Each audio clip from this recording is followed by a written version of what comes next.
masalah utama saya slip disc. Okey. Slip disc saya ni hampir 25 tahun. Hampir 25 tahun ya. Dan masalah kedua saya yang amat ketara yang saya alami setiap hari, itu wasir. Okey. So dua tu yang utama. Baiklah, sejak bila Cik Wan menggunakan Alora Pens ni?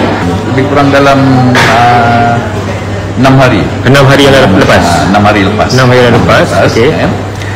Jadi permulaan saya hanya guna Alora Stokin, Alora Top, dan juga Boxer itu sajalah. Alright. So selepas menggunakan Alora Pens, sekarang ni macam mana keadaan Cik Wan? Okay. Saya guna Alora Pens selama dalam 3 hari. Okey. Lebih kurang 3 hari.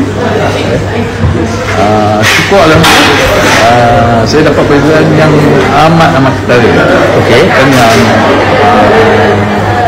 sebaliknya saya ataupun lima pinggang, sakit di bahagian belakang saya termasuk bahu. Okey. Sebab dia terlibat sampai ke bahu lah.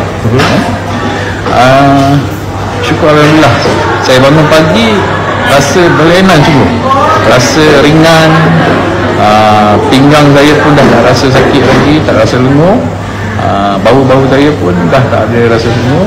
Kemudian slide saya ni kadang-kadang saya melibatkan saya tak boleh berdiri lama. Okey. Kalau saya berdiri lebih kurang dalam 10 minit, kaki sebelah kanan saya akan rasa nyiru ataupun kebas, rasa menyucuk-nyucuk. Ataupun saya bersila, lebih kurang tak sampai 15 minit saya akan rasa kebas lah, sebelah kaki kanan. Selepas saya pakai Alora Pen, syukur alhamdulillah memang berbeza sangat. Hari ini memang saya amat gembira lah, setelah pakai Alora Pen. Alhamdulillah. Okey.